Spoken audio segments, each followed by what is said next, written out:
저번 시간에 우리 소설 시각에 대해서 얘기를 했었죠.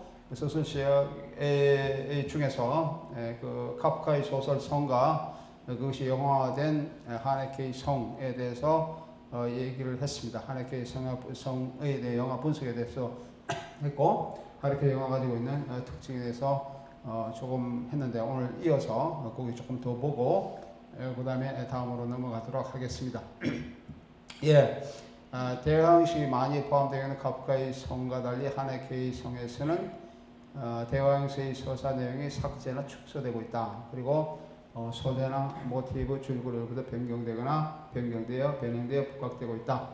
간접합보다는 직접합보의 대화가 많이 삭제나 축소됨으로 인해서 관객에게 전달되는 이미 전달이 모호해지고 있다. 이러한 모호성은 주체성을 상실한 주인공이 사회에서 위치한 이타성 의미를 심화시키고 있다.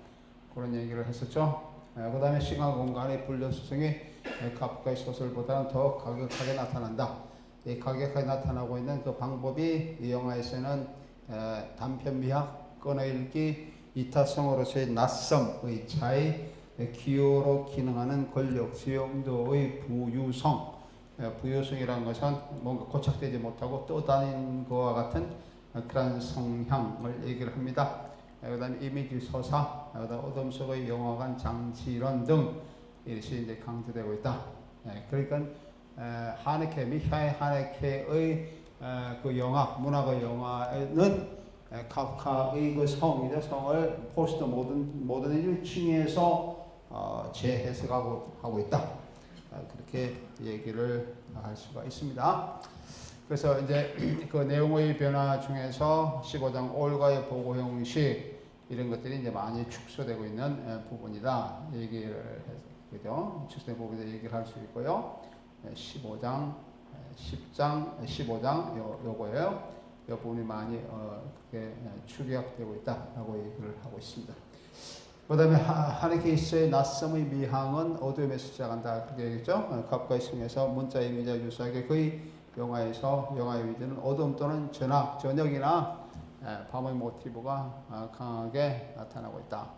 영화의 전반부를 보이는 눈보라 안개, 집안의 증기나 연기, 특히 램프 불빛, 촛불 등등 이런 것들이 이제 관객의 장면의 인식을 어렵게 하고 있다. 장면의 인식을 어렵게 하고 있는 그런 부분이다. 라고 얘기를 할 수가 있죠. 그래서 우리가 저번 시간에 잠깐 본 것처럼 처음에 등장하고 있는 그 첫 장면, 소위 말해서 오프닝 시퀀스에서 마찬가지로 주인공인 카가 늦은 시각에 마을에 도착하고 있는 그런 경우, 그리고 맨 마지막에 카가 마부 게르스테크와 눈보라 속에서 대화하면서 함께 일자를 행해 나가고 있는 그런 경우도 역시 마찬가지입니다. 그래서 소설과 영화에서 공통적으로 나타나고 있는 이 어두움의 모티브, 상당히 강하게 나타났다 그렇게 얘기를 했는데요. 이 어둠의 모티브가 어둠의 모티브는 인식과 전달의 불가능성, 이게 나오면 인식과 전달의 불가능성을 극복하고 이를 언어와 이미지 전달하고자 하는 카프카 하네케 역술의 소설 전략과 상당히 유사성을 보여주고 있다. 그렇게 얘기를 할 수가 있어요. 이건 좀 공통점이라고 얘기를 할 수 있습니다. 특히 어둠의 모티브를 통해서 인식과 전달의 불가능성을 극복하면서 그러면서 언어로 또는 이미지로 그것을 뚫고 나가고자 하는 그런 소설 전략 이런 것들이 이제 일치하고 있다라고 얘기를 할 수 있죠. 독일어는 드루히브라고 얘기를 할 수 있다. 이 어둠의 미학은 관객에게 역설적인 영화의 비현실을 현실로서 인지하게 하고 있다. 영화의 비현실을 현실로서 인지하고 있다는 점에서 포스트 모더니즘의 장치론과 유사성을 지니고 있습니다. 그리고 소설 상황과 소설 시점의 차이도 보이고 있는데, 비록 제18장에서 성의 사화인 브리겔 에피소드 등이 논평적인 시점이 보이기도 하지만은 카프카의 성은 주인공 카의 인물 시점적 소설, 대형 페어저날의 로망과 그 내면적 시점을 지배적으로 보이고 있다. 그죠? 우리 이제 인물 시점적 소설에 대해 얘기했을 때 그런 얘기를 했었죠. Die personale Erzählsituation, 인물 서술적 시점의 서술 상황 그런 얘기를 했습니다. 먼저 본 시간에 얘기를 했습니다. 작가가 뒤로 물러나 있고 그 다음에 장면 모사가 지배적이고 독자는 시점, 현재 시점과 지금의 장소에 초점을 맞추게 된다 얘기를 했었죠. 이렇게 이에 반해서 이제 소설이 그렇게 하는데 이에 반해서 하네케 성은 이러한 내면적 시점을 보이스 오버의 논평적 시점으로 대체시키고 있다. 이로 인해서 서사적 거리감이 확장되고 있다라고 얘기할 수 있습니다. 보이스 오버의 시점을 제외한 영화 이미지는 등장인물의 눈으로 전개되는 소설 공간으로 관객은 중심 인물의 관점에 능동적으로 참여하게 된다. 그렇게 얘기를 할 수가 있습니다. 그 다음에 에피소드 기법을 한번 보겠습니다. 하네케 영화에서 많이 나타나고 있는 단편 매혹과 에피소드 기법. 카프카 장편 성에서 세계에서 잠시되고 있는 마을 사람들은 토지 측량사라고 하는 K의 직업, K가 토지 측량사인데 직업의 권력의 지용도를 측량한다라고 하는 투동적 요소가 내포되어 있다라고 하는 그런 관점을 마을 사람들은 인지하지 못하고 있습니다. 이렇게 인지하지 못한 그 자체가 이미 K 투쟁의 본질이라고 우리가 역설적으로 얘기를 할 수가 있는데 이럴 경우에는 하네케 성은 인식되지 못한 세계의 폭력성에 대한 카프카의 관점을 하네케가 받아들이고 있다라고 얘기를 할 수가 있습니다. 카프카의 성에 묘사된 마을 사람들 모두 성이라고 하는 권력체계의 희생자들로 나타나고 있죠. 이런 점에서 K가 끊임없이 성으로 가리고 시도하는 과정은 권력의 지형도를 형성하려고 하는 과정이라고 얘기할 수 있습니다. 하지만 이 과정은 포스트 모더니즘의 쪽으로 우리가 해석해 본다 그러면 다의적인 불확정된 기표처럼 작동하고 있다. 성이 특히 그렇습니다. 성이 그래요. 그 소설에서도 마찬가지고 영화에서도 가까이 가고자 눈에 보이듯 손에 잡힐 듯한데 가까이 가면은 점점 더 멀어지고 희미해지고 하는 그런 것처럼 마치 우리가 포스트 모드 얘기하고 있는 깜빡거리는 기표, 그죠? 프리클란데 시그니피카트라고 하는 그런 깜빡거리는 기표로서 그렇게 작동하고 있다라고 얘기를 할 수 있습니다. 하네케는 성에서 자신의 다른 영화에 비해 권력의 기능을 더욱 추상화시키고 사물화시키고 있다. 그렇게 얘기를 할 수 있습니다. 추상화시키고 사물화시키고 있다. 성의 주인공 칸은 이러한 권력의 피해자입니다. 이 영화는 카뿐만 아니라 관객을 끝없는 기다림과 시간의 정지 상태 속에 빠뜨리면서 이러한 폭력의 가해성을 강조하고 있습니다. 특히 영화 속에서 소설보다 더 부각되고 있는 눈보라 치는 추운 겨울날의 이미지는 이런 관점을 응축시키면서 관객으로 하여금 주목하게 합니다. 카프카의 에피소드 기법은 시간뿐만 아니라 장소 묘사의 축약에서도 두드러지게 나타나고 있습니다. 우선 카프카의 장편서 성의 도입부를 한번 살펴보면은 이렇게 이제 쭉 나타나고 있죠. 이 부분은 우리가 앞에 부분에 저번 시간 잠깐 언급한 부분이기 때문에 이 부분은 넘어가도록 하겠습니다.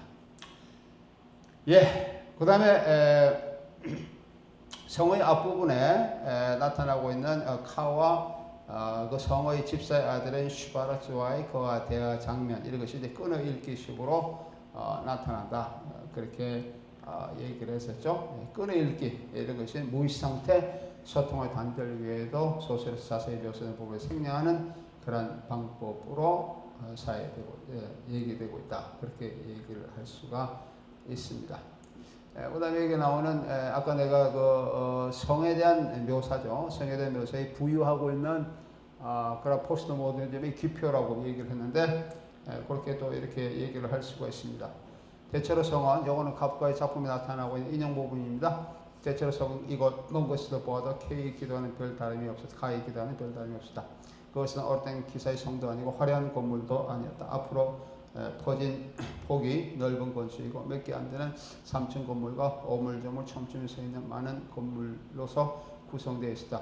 그것이 성이라는 사실을 알지 못했으면 작은 도시라고 생각했을지도 모르겠다. 단지 탑 하나가 카의 눈에 띄었으며 주택 건물의 부분인지 그렇지 않으면 교회의 그것인지 구별할 수 없었다. 까마귀 떼들이 이 탑을 뺑뺑 맴돌고 있었다라고 이제 성을 이렇게 묘사하고 있습니다. 예, 이런 것들이 이제 그 문학에서 하는 그 성의 모습이에요. 그래서 날개겐 날씨 속에서 뚜렷이 보이는 성의 모습은 3층 건물, 3층 건물로 중심으로 3층 건물을 중심으로 들어선 낮은 건물로 이루어져 있다. 그렇게 묘사되고 있고요. K가 걷고 있는 마을은 철학이 없는 그런 곳으로 나타나고 K가 이 마을 어느 부분으로 자신의 고향 도시 나을 것이라고 말을 이렇게 하고 있는데 이것은 이 성과 마을의 초라함을 한테도 부각시키고 있고 K가 애초에 K의 기도하는 다른 이 성과 마을의 묘사만도 K가 뭔가 잘못 찾아왔다는 인상을 받게 하는 그런 것을 얘기를 하고 있고요. 특히 카가 고향 마을의 교회 탑과 성의 탑을 비교하는 장면에서 성은 종교적으로 초월적인 권위를 넘어 있음을 강하게 암시하고 있습니다. 어둠 속에서 나타나고 있는 성의 추상성 여기서 보여주고 있는데 예를 불확실성 그 같은 소설의 이제 8장에서도 강하게 나타나고 있습니다. 이런 그러한 성의 모습, 이러한 성의 모습과 에 비해서 영화에서 나타나고 있는 이러한 것, 영화에서 나타나고 있는 이런 것은 성은 이제 소설되지 않습니다. 영화에서는 이 성을 이렇게 소설처럼 그렇게 자세히 보여주지 않죠. 우리가 앞부분에 영화의 그 앞부분에 보았듯이 그 지도의 한 지점으로 얘기되고 있는 그러니까 이 성은 앞으로 이 영화 또는 소설에서 끊임없이 나아가고 추구해야 할 국지화될 수 없는 불특정의 비어있는 장소. 아마 카의 토지 측량사라고 하는 관점도 이 성을 측량하는 그런 임무인지도 모르겠습니다. 성을 측량하는 임무로도 얘기할 수 있어요. 이런 성은 대대의 의미에서 불확정된 기표로 작동하고 있고 또는 들레즈의 의미에서 성은 이미지 중심의 심도를 확대하는 시간 이미지의 그런 기호로 나타내고 있다. 예, 라고 얘기해 볼 수가 있습니다. 이 영화 전체에서 나타나고 있는 잘 나타나고 있는 부분은 이미 1장에서 많이 보이건 화면 끊기 기법. 화면 끊기 기법은 들레즈의 의미에서 시간의 흐름과 연속적인 샷으로 이루어지고 있는 운동 이미지를 해소시키는 것이라 라고 얘기를 할 수가 있죠. 그래서 카프카 영화에서 하면 네 가지 이상의 기능을 가지고 있다. 그게 주인공의 무의식 상태, 소설의 소통의 단절, 그 다음에 소설 묘사의 단축, 장면 시간의 축소, 그 다음에 이미지의 단절, 이런 관점을 보여주고 있습니다. 여기 우선 보면은 성에 나오는 대화가 연속적으로 나타나는 장면은 영화 이미지의 소설과 접치되는 것이 제3장 소설의 제3장과 영화의 그런 부분이 상당히 겹쳐지고 있습니다. 이 장은 이 소설은 20장으로 이루어지다 그렇게 했죠. 이 소설은 K가 프라다를 처음 만나는 시퀀스로 나타나고 있는데 이 부분은 소설에서 같이 아주 자세하게 묘사되어 있습니다. 영화에 나오는 여성 중 카에게 가장 중요한 의미를 지니고 있는 여성인 프라다는 다리여간의 마법관 하녀에서 신사여간의 격실 하녀로 거쳐서 실제 여급으로 사회적 신분의 승진, 이른바 신분 상승을 이렇게 누리는 그런 여성 인물입니다. 프리다는 카의 내면적 모습에 순응하는 인물로서 관능적 사랑과 개인적 사랑의 세계의 불일치를 포함하면서 통합할 수 없는 인간 실존의 모순성을 보여주고 있는 그런 경우입니다. 이런 점에서 이 소설 영화성에서 소설의 제2장과 3장으로 넘어가 있는 부분이 끊어읽기라는 부분이 나오는데 이 끊어읽기는 시퀀스의 구분 이상의 의미를 지니고 있다라고 얘기를 할 수 있어요. 성의 심부름꾼인 바르바나스의 집에서 성의 사람들만 들리는 신사역으로 가는 소설의 제2장 마지막 부분은 영화에서 끊어읽기로 생략되고 있는 부분입니다. 이 부분, 끊어읽기로 생략되고 있는 부분, 이 부분에서 카가 바르바나스의 가족들과 인사를 한 후 빵과 맥주를 사러 나가는 올가와 함께 집에 나가는 그런 것으로 나타나고 있습니다. 그 다음에 카가 바르바나스 노인 올가가 도착한 것은 신사역으로 이제 보여지고 있는데 장소로서 이 성의 관리를 먹는 전용 영화관입니다. 근데 여기서 이제 그 크람 장관, 소위 성의 성주로서 여겨지고 있는 크람 장관이 묵고 있는 그런 장면이 나와요. 근데 이런 장면에서 칸은 여기에 묵는 것이 거절당하고 대신 거절당한 술집 여기 나오는 그것이 운영하는 술집에 들어가는 것을 이렇게 허락을 받습니다.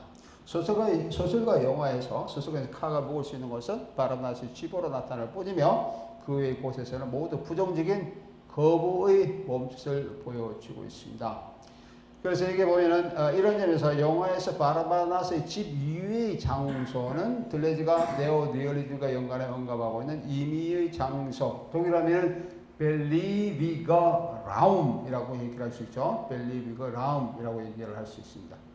바라바나스의 집 위에 카가 들리는 것은 뭐 거부당하기도 하고 잠깐 머물리기도 하는 어떤 특정한 의미의 장소적 의미를 지니고 있지 않고 이미지적 의미, 특히 우리가 포스트 모더니즘에서 얘기하고 있는 특히 네오니얼리즘과 연관해서 얘기하고 있는 이미지 장소로 얘기를 할 수 있다. 이 장소는 분리되어 있고 비어 있는 불특정의 장소다 라고 얘기할 수 있죠. 그래서 이런 곳들은 주로 롱샷으로 많이 처리되고 있습니다.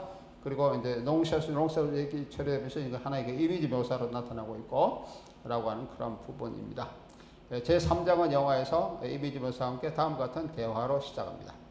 요번에 여기에 나오는 잠깐 인용입니다. 카가 혹시 그럼 당시 클람이라는 사람 알고 계십니까? 클람은 성의 성주예요. 성의 성주가 신사여관, 다리여관과 신사여관에 나오는데 신사여관이 고급 여관이죠. 그 신사여관에 이제 묵는 그런 그런 기회에 마침 대화를 나누고 있는 그런 장면입니다. 카가 묻습니다. 프리다에게 그럼 혹시 당신 클람이라는 사람을 아십니까? 프리다가 클람이라는 사람을 만나고 싶습니까? 카가 예 만나고 싶어요. 그런데 저기 문 쪽에 조그만 구멍인데 그 틈 사이로 들여다 볼 수 있어요. 틈 사이로 보면은 클람을 볼 수가 있다. 그렇게 하고 있죠. 여기 있는 사람들은 하여간 모르죠. 근데 보이스가 나옵니다. 농부들은 올거주의로 춤을 추고 있었다. 함께 소리를 지르며 한 농부가 그녀에게 다가와서 한 손으로 허리를 붙들고 그녀를 몇 번 돌리고 있었다. 프라다는 카이 가서 그의 부드러운 손을 잡고 문으로 갔다. 이렇게 하고 있죠.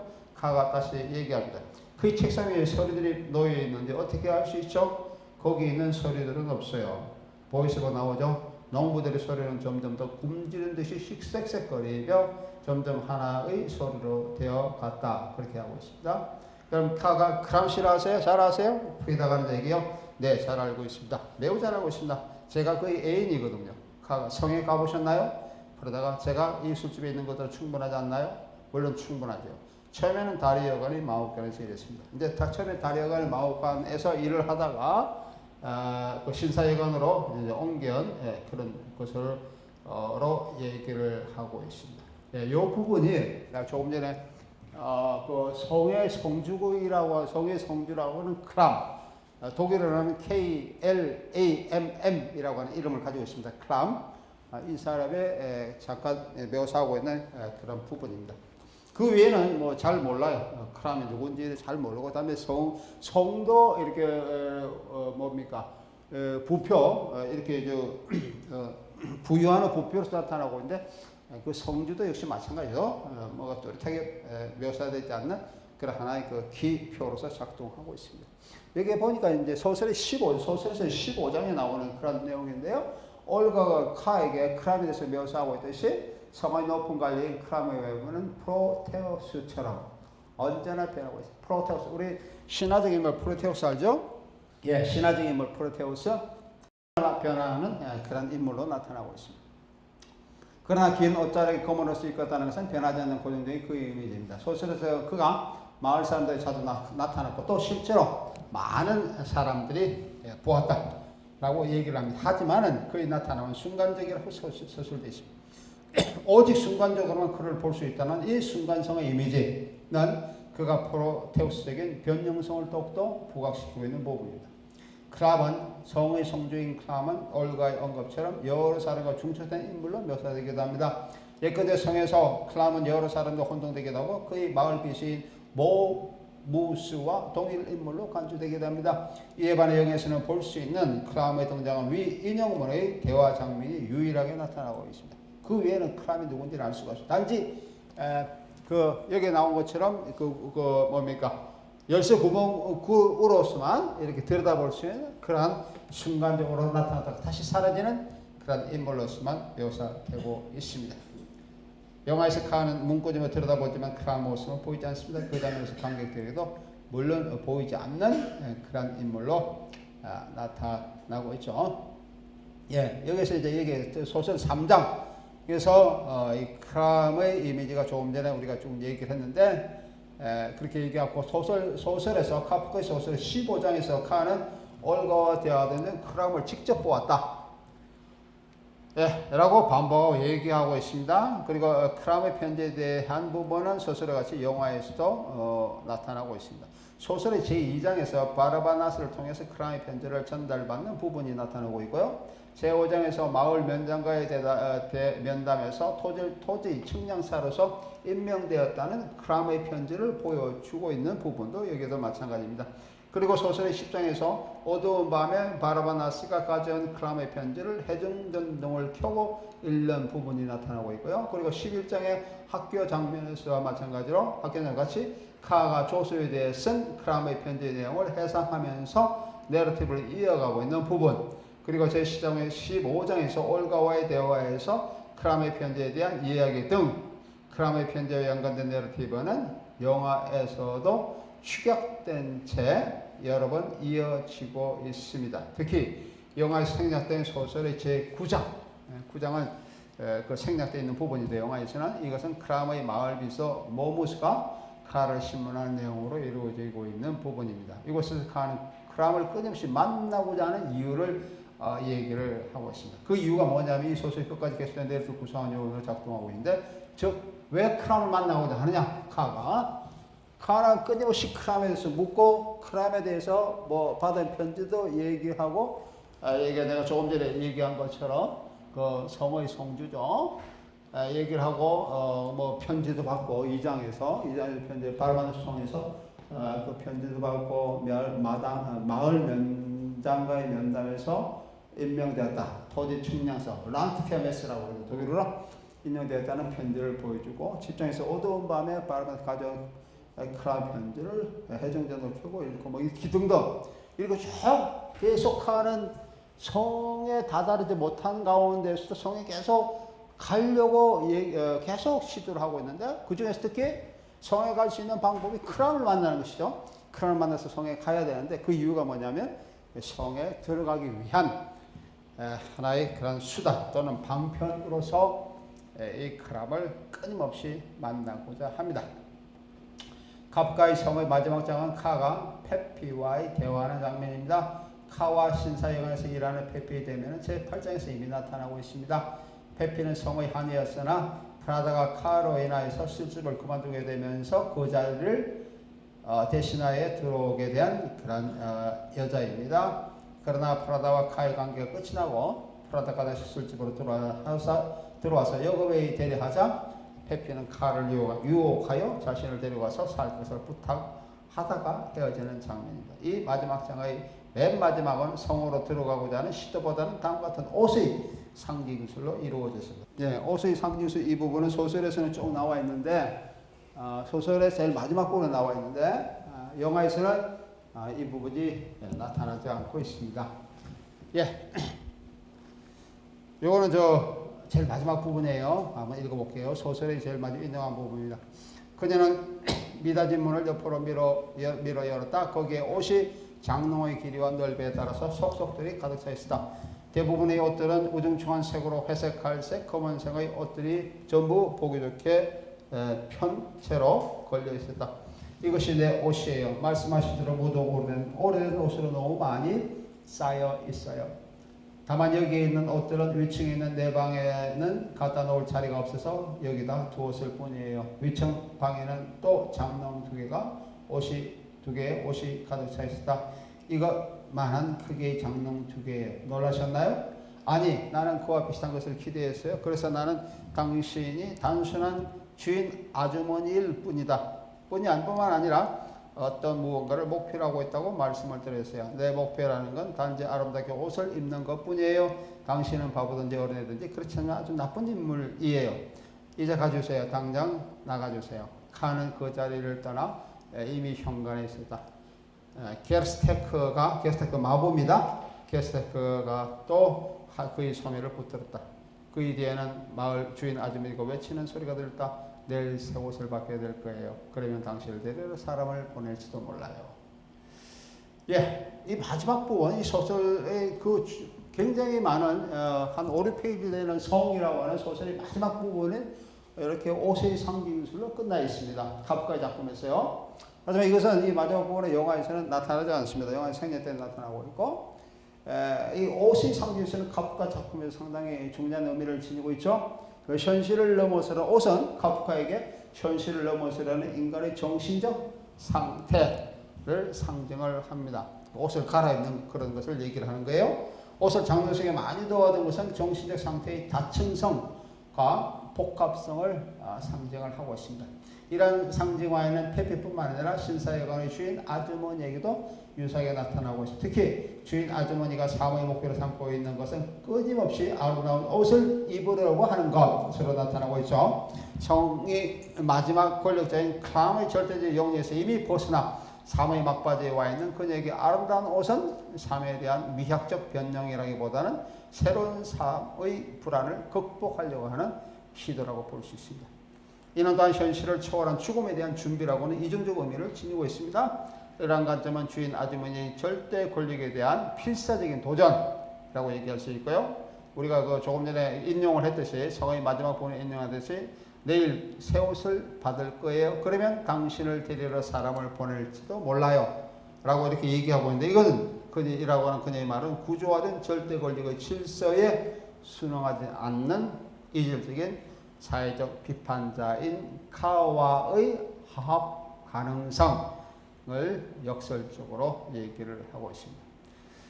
성은 미완성으로 끝난 작품입니다.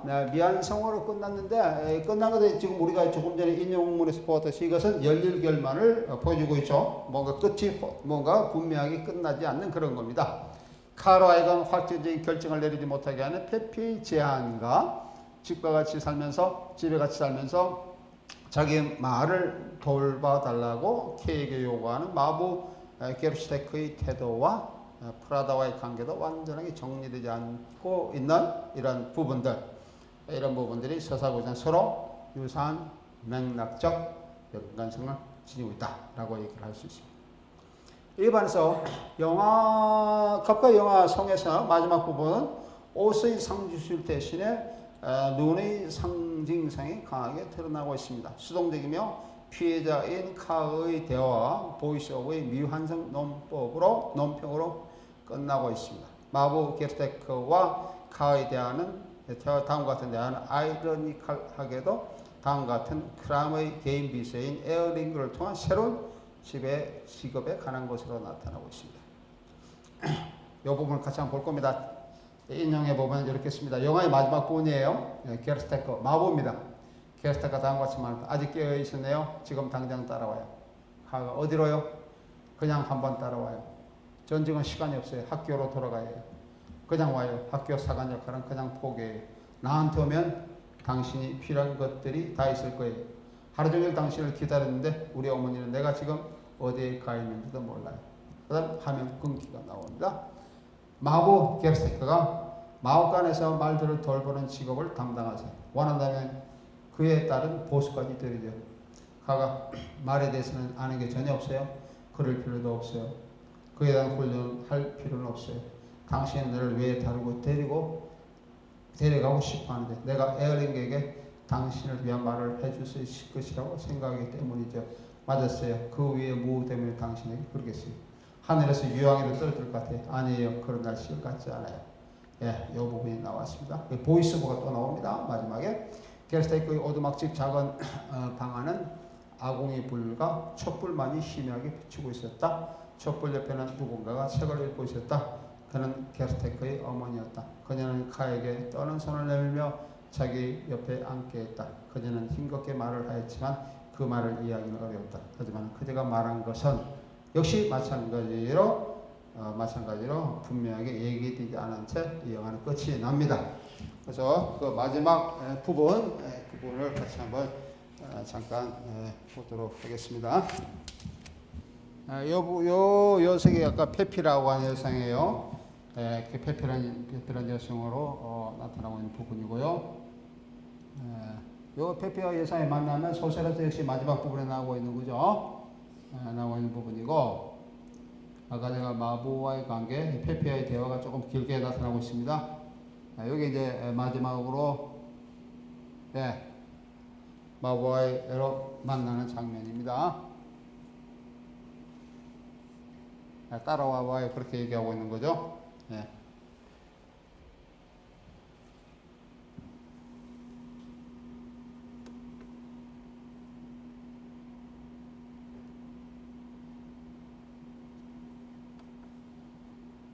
네, 이 부분이에요. 지금 내가 아까 언급했던 부분이죠. 예. 역시 마찬가지로 어둠의 모티브가 굉장히 강하게 나타나고, 특히 밤이면서도 눈보라치고 있는 그 밤을 보여주고 있습니다.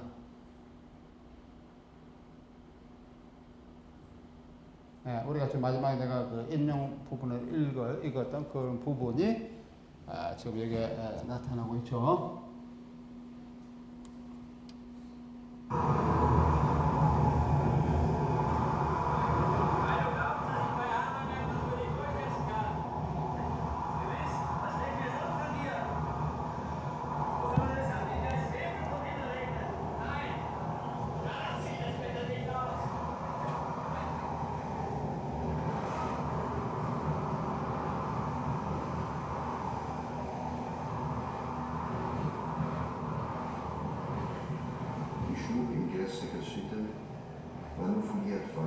이거는 이제 보이스오버입니다.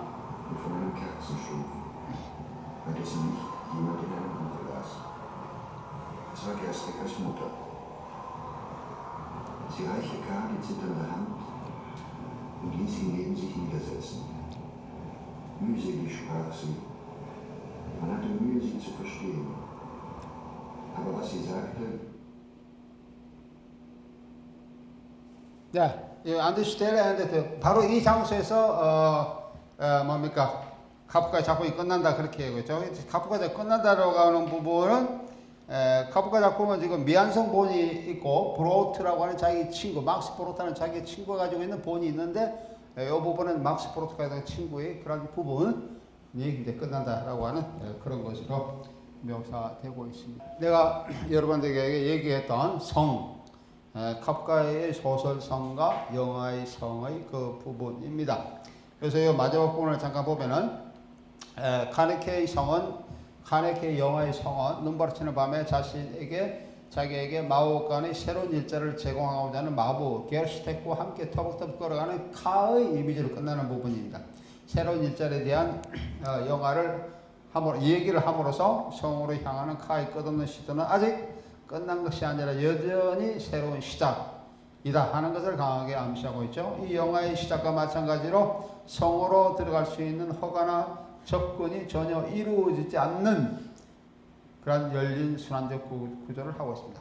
제일 마지막에 와서도 역시 마찬가지로 성에 끝까지 가야 되는데, 성에 가야 되는데 역시 가지 못하고 있는 그런 상태로 지금 끝이 나고 있습니다. 이게 계속 열린 순환적 구조예요. 즉 과거와 현재가 맞닿으면서 현재만 함축되어 미래로 향하고 있는 구조라고 얘기할 수 있습니다. 이러한 시간적 구조는 소설이나 영화에서도 마찬가지로 나타납니다. 이는 들레즈가 카프카의 단편인 요세핀의 여가수 또는 지혜의 민족이라고 하는 거죠. 요세핀의 Die Sängerin oder das Volkslied 모이제에 관한 것을 언급하면서 미래와 현재, 미래의 현재, 현재의 현재, 과거의 현재가 공존하고 있는 시간 이미지 구조와 유사하다. 이렇게 딜레드가 얘기를 하고 있는 부분입니다.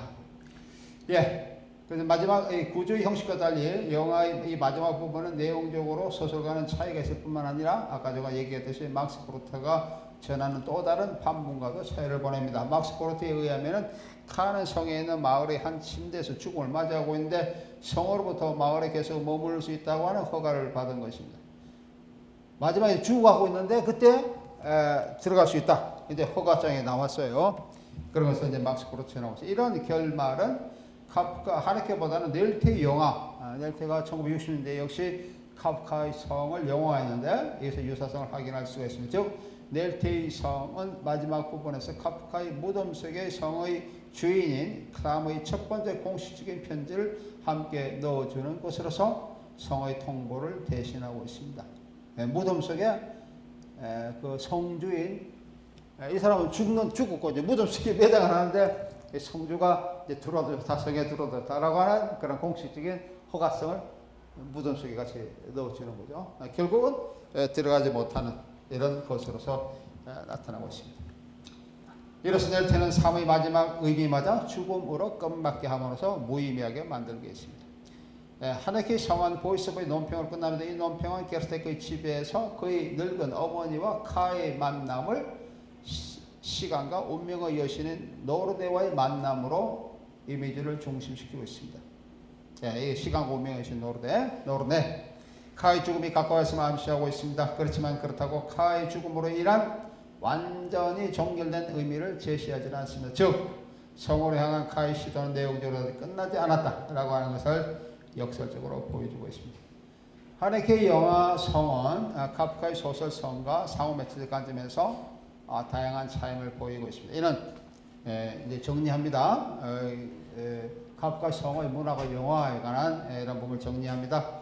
이는 주제뿐만 아니라 소설 시각, 이미지의 구체화, 대화 형식 등의 형식의 차이에서 이런 형식의 차이에서 이제 차이점이 나타나고 있다는 거죠. 성이 구조화되고 이례적인 절대 권력 안에서 부조리 하고 낯선 삶의 의미를 다층적으로 인식하는 과정을 보여주고 있는데 이렇게 얘기할 수 있다 그러면은 하네케의 성은 아르돈의 의미에서 사회의 부정성에 대한 거부의 변정법을 포스트 모더니즘의 층에서 수용하면서 더욱 단편화시키고 있습니다. 다시 말하면 미하엘 하네케가 플롯 구분으로 빈번히 사용하고 있는 끊어읽기는 영화의 시퀀스 구성을 위한 것이지만 카프카의 병렬적인 열린 서사 구조보다 더 세분화되어 나타나고 있다 하는 것이 카프카의 영화에서 특이하다고 얘기를 할 수 있습니다. 이러한 단편 미학은 시간과 공간의 불연속성과 이타성으로서의 낯섦의 차이를 강화시키고 이미지의 끊어읽기를 요구하며 기호로 기능하는 권력의 지형도가 부유하고 있다라고 하는 점을 두드러게 보여주면서 이미지 서사를 확대시키는 그러한 기능을 하고 있습니다. 카프카의 성에서 특히 부각되고 있는 낯섦의 구성은 카프카 시각을 넘어서 단편의 미학 속에서 공고히 됩니다. 성의 성격과 크람의 이미지에서 고찰할 수 있는 것처럼 데르다의 의미에서 불특정성으로 기능하는 기호작용, 전반적인 영화 이미지가 보여주고 있는 딜레이드의 의미에서 임의의 공간성, 그리고 과거, 현재, 미래가 압축으로 되어 있는 시간 이미지, 이런 사용 등 이런 것들이 이제 하네케 영화에서 많이 나타나고 있어요. 이런 것들은 서사보다는 이미지를 강조하고 있는 포스트 모더니즘의 미학이라고 얘기를 할 수가 있습니다. 이런 하네케 영화가 문학적인 낯섦을 변형시키고 상호 매체성의 관점에서 더욱 심화시킬 수 있는 매체임을 암시하고 있습니다. 이러한 관점은 어둠의 미학으로 일관되고 있는 이 영화가 포스트 모더니즘의 영화 이론인 장치 이론 등에서 어둠 속의 영화관을 반영하고 있는 있음을 보여주고 있다라고 얘기를 할 수가 있어요. 네, 이 부분이 소설 시각에서 그 인물 시점적인 그러한 소설 상황의 한 그 예로서 지금 내가 카프카의 성에 대해서 얘기를 했습니다. 카프카의 성과 그것을 영화한 미하엘 하네케의 성을 이렇게 여러분 같이 한번 분석했습니다. 이렇게 하는 하나의 분석의 예죠. 상호 매체적 분석이 어떻게 할 수 있냐라고 하는 분석하는 예로서 나타나고 있고, 그럼으로써 나타나고 있는 미학적 효과에 대해서도 같이 여러분 같이 보았습니다.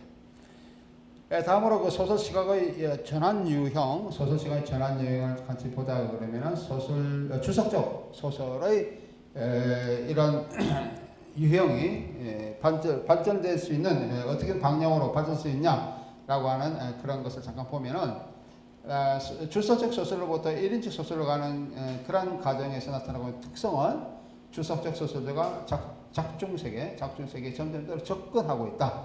1인칭 관점에서요. 접근하고 있다. 이렇게 얘기를 할 수 있고요. 이 경우는 주석적 소설자가 작중세계 당도에 거의 그 안에 진입하게 되는 그 순간에 1인칭 소설이 시작되고 있는 것을 얘기를 한다라고 얘기를 할 수가 있습니다. 1인칭 소설에 접근한다라고 하는 그런 것은 체험적 자아가 묘사 중에서 소설적 자아보다 더욱더 큰 비중을 차지하고 있다라고 얘기를 할 수 있는 거죠. 그 1인칭 소설 작품이 마치면은 내적 백배고 되어버린 그런 경우도 있습니다. 예를 들면 우리가 조금 전에 저번 시간에 아니면 또 그 전 시간에 보았던 그 게테의 그 1인칭 소설인 젊은 베르테의 슬픔, 젊은 베르테의 슬픔은 그런 경우라고 얘기를 할 수 있습니다. 1인칭 소설의 유형면에 더욱더 접근하는 경우를 상정해 보자 그러면 체험적 자아가 묘사 중에서 소설적 자아보다 점점 더 큰 비중을 차지하게 되는 그런 경우를 얘기할 수 있고요. 소설자가 그의 등장인물이 뒤로 물러나게 되는 즉시 독자는 이 얘기의 전달자로서 소설자가 존재한다는 사실을 더 이상 생각하지 않게 되는데 이는 마치 한 연극이 상연되고 있을 때와 비슷하게 작중의 장면을 직접 마주 대하고 있는 그러한 듯한 환상 또는 마치 한 작중인물의 의식 속에 반영되고 있는 작중 세계를 바라보고 있는 같은 그런 환상에 사로잡혀 가는 것을 보여주고 있습니다. 그 다음에 우리가 그 문학의 3대 장르와 서사 구조로 같이 보겠습니다. 우리 흔히 문학의 3대 장르라 그러면은 여기 나와 있는 것처럼 서사문학, 에픽, 시문학, 리릭, 극문학, 우리 드라마틱 이렇게 얘기할 수 있죠. 이런 것을 우리 흔히 얘기해서 뭐랄까요? 이게 나오는 서적인 것 다스 에피시, 독일어 하면은 서정적인 것 다스 리리시, 그다음에 극적인 것 다스 드라마티시 이렇게 얘기를 하시는데 이 문학의 3대 장르로서의 서사 구조 이것을 보면은 서사라고 우리가 이제 이 관점에서 보면은 우리가 서사라고 그렇게 보면은 내러티브를 얘기를 할 수 있죠. 내러티브. 그래서 내러티브 얘기할 수 있고 독일어는 에셀롱, 불어는 레시라고 얘기를 할 수 있습니다. 내레이터 화자가 말하는 이 얘기가 스토리다라고 할 수 있을까 얘기를 할 수 있고요. 서사 내러티브는 어느 또는 시각 매체로 가능한 세계를 재현하는 것이다라고 얘기할 수가 있습니다. 우리가 문학의 3대 장르인 시, 소설, 드라마, 시소설 드라마라고 얘기할 수 있는데 이것을 시소설 드라마에게 나타나고 내러티브 구조를 우리가 잠깐 보면은 시소설 드라마에 어떠한 내러티브의 구조가 나타나고 있느냐라고 하는 것을 잠깐 같이 한번 보면은요 다음과 같이 얘기를 할 수가 있습니다. 시에는 일반적으로 우리가 스토리가 없죠. 적여내는 것처럼 시에는 스토리가 없어요. 그 다음에 여기 나오는 드라마는 뭐 발레도 역시 마찬가지로 이렇게도 얘기할 수 있는데 드라마에는 스토리가 있습니다. 드라마에는 스토리가 있고 대신 드라마에는 극적 인물이 대충 다 얘기를 써서 대화 형식으로 얘기를 하고 있기 때문에 대신 화자가 없습니다. 드라마에는 또는 내레이터가 없습니다. 발레도 마찬가지로 발레도 역시 스토리가 있지만 화자가 없습니다. 단지 우리 드라마 중에 화자가 있는 드라마가 있죠. 그걸 우리는 서사극이라 그렇게 얘기합니다. 서사극, 그 브레이트의 서사극 관점에서 얘기할 때 그렇게 얘기를 할 수 있어요. 근데 시에는 스토리가 일반적으로 없죠. 시에는 스토리가 없습니다. 시적 자아는 강하게 나타나고 있고, 시적 자아가 지체는 흔히 얘기해서 우리는 그 현실을 얘기하는 그런 성향이 상당히 시는 강하게 드러나고 있죠. 그 다음에 소설을 보면은 스토리는 소설은 뭐 정확하게 스토리가 있고 내레이터가 있죠. 우리가 역사도 마찬가지로 그렇게 얘기를 할 수가 있습니다. 이것이 이제 우리가 시소설 드라마에 나타나고 있는 우리가 문학의 3대 장르라고 하는 시소설 드라마에 나타나고 있는 스토리와 내레이터의 관계를 얘기를 할 수 있습니다. 우리가 문학의 4대 장르라 그럴 때 여기 하나를 더 집어넣을 수가 있는데 시소설 드라마 요즘 우리가 최근에 얘기해서 4대 장르라고 할 때 영화도 이게 4대 장르가 들어갈 수가 있죠. 특히 우리는 이번 강좌중에 이번 학교 중에는 특히 문학의 영화에 대해서 많이 얘기를 하고 있는데 문학의 영화 자체가 영화를 얘기한다 그러면 문학의 4대 장르 그래서 문학의 영화라고 하는 그런 하나의 장르로서 뿐만 아니고 하위 장르가 아니고 더 큰 하나의 상위 장르로서 문학의 영화를 얘기를 할 수 있습니다. 만약에 영화를 하나 더 집어넣는다 그러면 영화는 역시 마찬가지로 소설과 마찬가지로 우리가 여기서 스토리도 있고 내레이트도 있다. 그렇게 얘기를 할 수가 있습니다. 우리 구주주의 서사 이론에서 많이 얘기를 하고 있는 그런 우리가 이론가를 얘기를 한다 그러면은 이 제라르 주네트 같은 사람을 쓸 수 있습니다. 제라르 주네트, 그다음 롤란 바르트, 그다음에 스베탕 토들로프 같은 사람이 있죠. 프랑스와 러시아의 구주주의에서 얘기를 하고 있는데 서사 텍스트의 구성 크게 보아 해계 또는 사건으로서 이야기, 스토리, 히스토와 표현 또는 내용을 전달하는 수단이 소설 텍스트, 디스코스, 소설고로 이렇게 나누고 있습니다. 제너럴 주네트는 내러티브를 세 가지로 나누고 있죠. 내러티브 세 가지로 나누고 있습니다. 하나가 서사 얘기를 하고 있고, 그 다음에 서사, 내레이션은 서사죠. 화자의 내러티브 행위를 얘기하는 것이고, 소설 텍스트는 언어 표현된 것을 얘기하는 것이고, 그 다음에 이야기, 화자가 내러티브 속에서 말하는 것, 이것이 세 가지라고 얘기를 할 수 있습니다. 다시 말하면 서사, 소설 텍스트, 이야기 이렇게 얘기를 할 수 있습니다. 서사 텍스트, 서사 텍스트, 내러티브 얘기하고 있죠.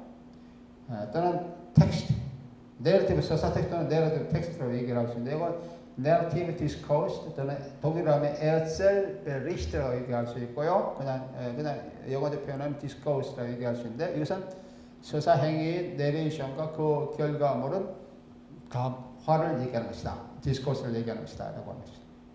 그리고 이야기 스토리죠. 또는 독일어 하면 Geschichte 또는 Histoire. 이야기는 서사 담화가 보고하고 재현하거나 희화하는 것, 이것이 이야기다 라고 얘기를 할 수가 있습니다. 담화는 디스코스는 얘기가 전달하는 그런 방식이 되어 있습니다. 얘기가 전달하는 방식 디스코스가 있습니다. 소설에서는 화자의 보고, 영화에서와 같이 사운드나 이미지 연속, 발레나 판토마임처럼 춤, 무대 행위나 무대 장치 등이 여기에 속합니다. 각각 다른 매체를 통해 독자 관객에게 전달하고 하는 단단한 담화는 서로 다른 프롯을 지니고 있다라고 얘기를 할 수 있습니다. 이는 한 이야기가 다른 프롯을 지닌 매체를 통해서 소설, 연극, 영화, 애니메이션, 발레나 판토마임, 디지털 예술 등 다른 담화 형식으로 이렇게 발전돼서 나타나고 있는 그런 것을 얘기를 하고 있습니다. 서사 장르 또는 내러티브 장르에서 잠깐 얘기를 하겠습니다. 내러티브 장르. 1920년대, 1930년대 사이에 러시아 형식자들은 내러티브의 토대로서 오화라고 하는 그건 여기서 파블라라고 하는 그런 개념을 사용합니다. 이 얘기 스토리는 문학이나 영화의 서사물로서 묘사되는 무엇이고 서사의 내용 또는 서사적 텍스트다 라고 이렇게 얘기를 하고 있는 거죠. 이 얘기는 그 자체로서 무형이지만은 얘기나 시나리오로 만들어가고 있는 것이라고 얘기를 할 수 있는. 그러니까 우리가 흔히 이 얘기, 스토리라고 얘기할 때 그것은 사건의 연속으로 이루어진다 라고 하는 것입니다. 스토리가 뭐냐라고 정의할 때는 문학이나 영화 등의 서사물로서 묘사되고 있는 무엇 또는 사건의 연속, 우리가 이렇게 얘기할 수 있습니다. 예컨대 모든 영화는 일반적으로 단일 구조의 스토리로 이루어지다라고 얘기를 할 수 있죠. 그다음에 포스트 모더니즘은 일반적으로 이중 구조, 다층 구조의 스토리로 이루어져 있다. 그렇게 얘기를 할 수가 있습니다. 뭐 하나 예를 들면은 어떤 범죄 영화를 다루는데 범죄 영화 속에 한 축은 범죄 영화의 그런 스토리가 하나 진행되고 있고 또 한 축은 그 범죄 영화 속에서의 어떤 두 남자 여자를 설정해서 러브 라인을 설정해서 흔히 얘기해서 뭐 애정 또는 멜로드라마의 성격의 그런 스토리를 이중적으로 또는 다중적으로 형성하는 경우는 우리가 포스트 모더니즘의 영화의 이중구조 또는 다중구조의 스토리라고 얘기를 할 수가 있습니다. 이는 아리스토텔레스의 시학에서 나온 텍스트 구성, 시학 아스포에티카라고 하는 그 텍스트 구성이라고도 얘기를 할 수가 있습니다. 내러티브는 뭐 몇 가지로 나눌 수가 있습니다. 우리 서사는 어떻게 구분할 수가 있냐? 서사 구분. 예를 들면 뭐 이런 구분들을 우리가 얘기를 할 수가 있을 것 같아요. 허구적 내러티브가 있습니다. 허구적 또는 비허구적 내러티브가 있다. 그죠? 허구적, 비허구적 내러티브. 비허구적이라는 것은 어떤 팩트를 얘기할 경우에는 상당히 비허구적가 되겠죠. 뭐 예를 들면 우리가 기록 문학 또는 기록 영화, 예를 들면 우리가 뭐 재판 과정을 다룬다든지 어떤 실제적인 사건을 다룬다든지 이럴 때 할 때는 우리는 비허구적 뭐 내러티브라고 얘기를 할 수가 있습니다.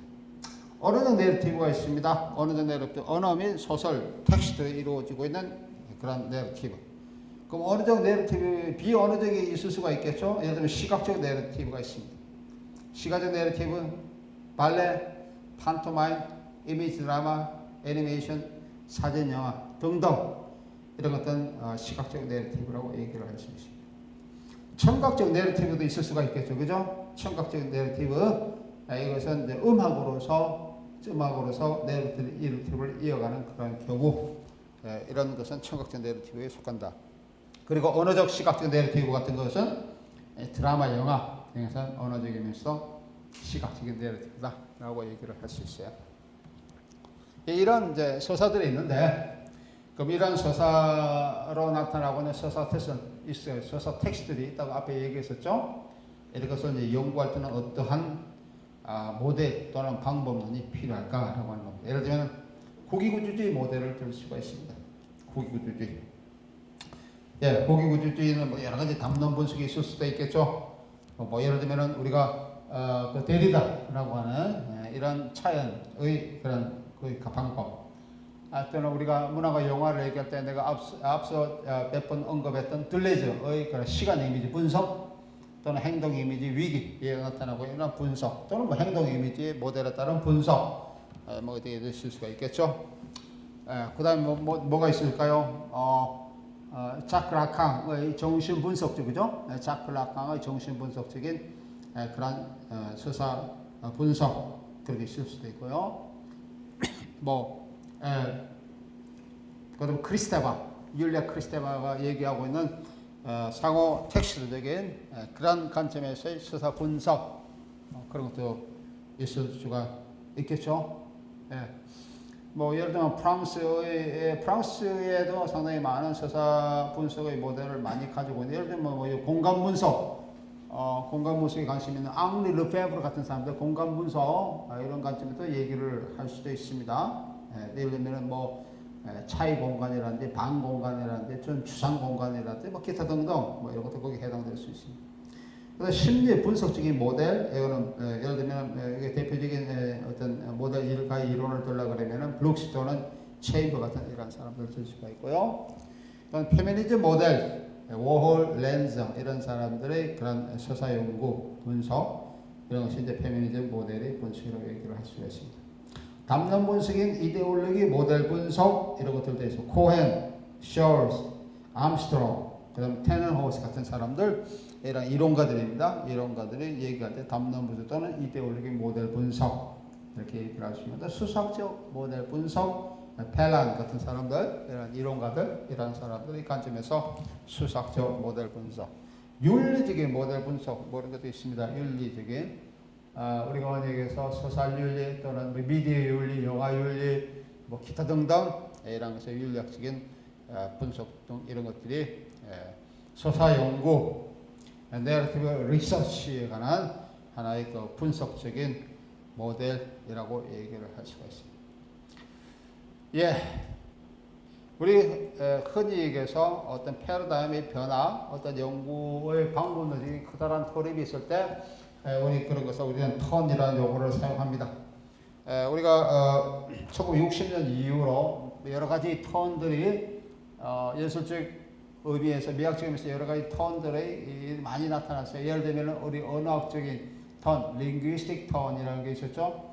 그 다음에 우리가 얘기하는 그 문화 패러다임의 그런 변화를 얘기할 때 퍼포먼스 턴이라고 얘기를 할 수 있고요.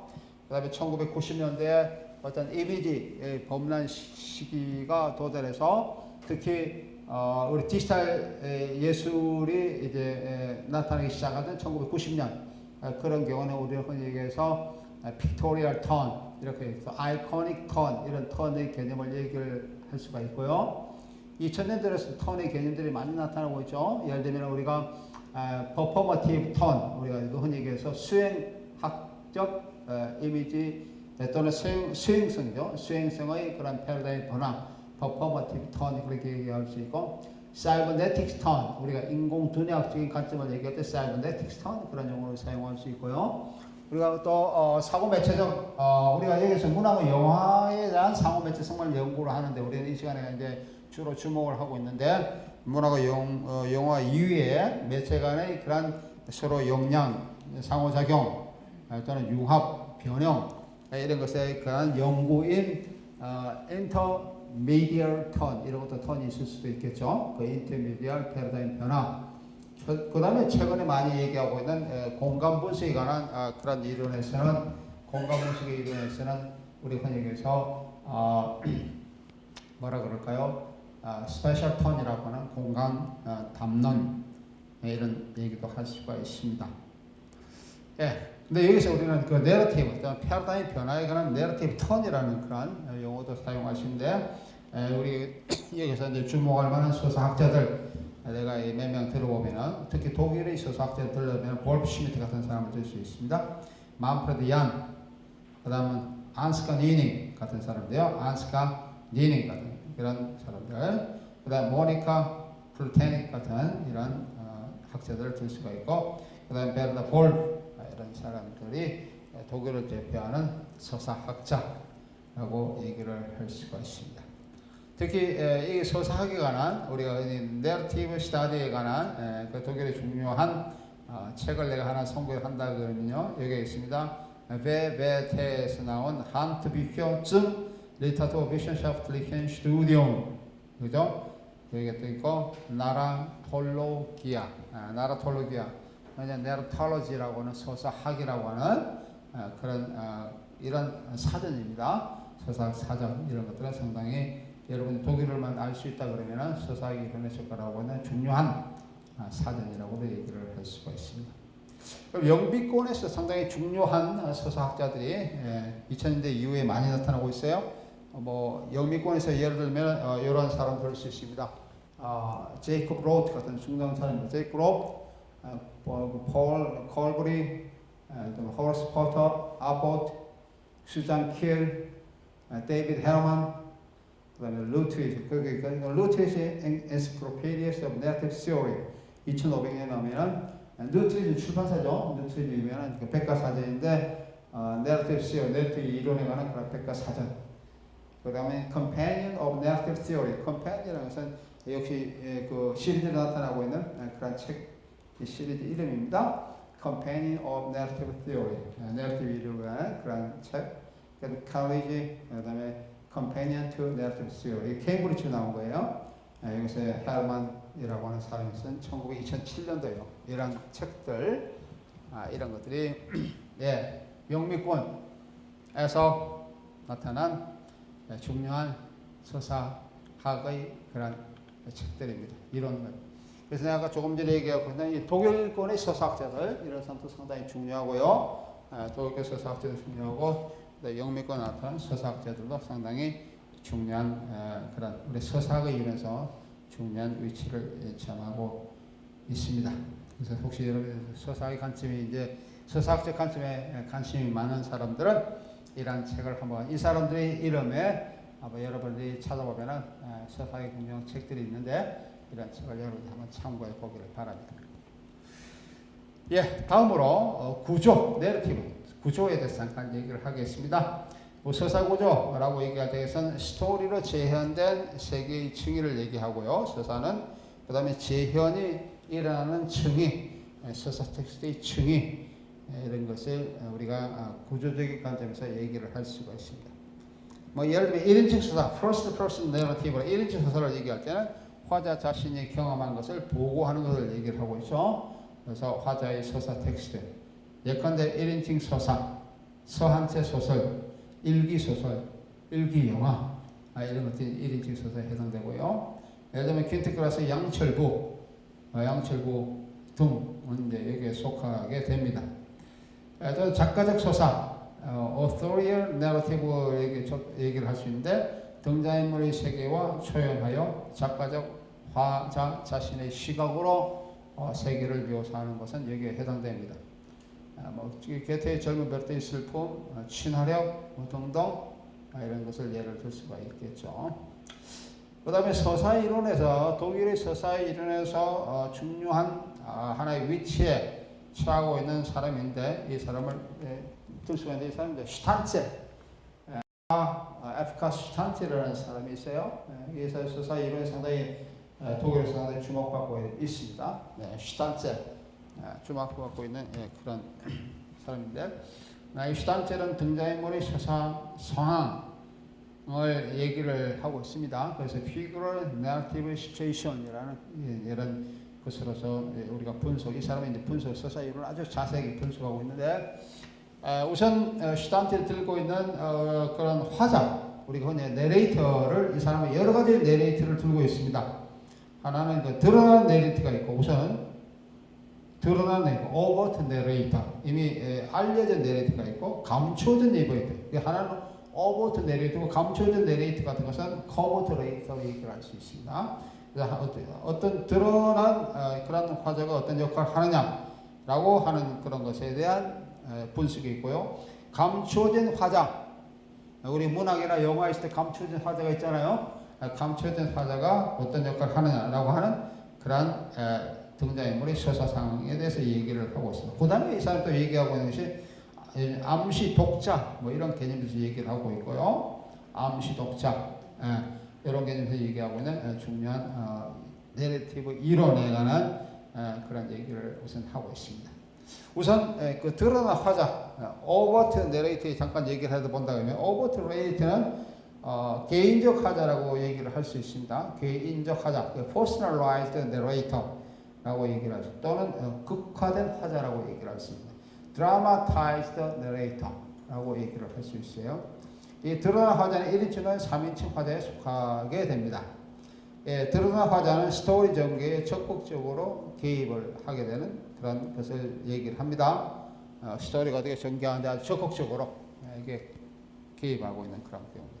하지만 포스트 모던 소설이나 영화처럼 화자가 절망 속에 빠질수록 프로 시작하기 전에 경향이 있죠. 그래서 우리 그 포스트 모던의 그런 소설이나 영화에서 어떤 멜랑콜리적 관점을 굉장히 부각시키는 그 주체와 객체가 멀리 떨어져 있는 그런 관점을 부각시키는 그러한 우리가 서사 상황이 나타날 때는 프롯이 굉장히 약해진다라고 그렇게 얘기를 할 수 있습니다.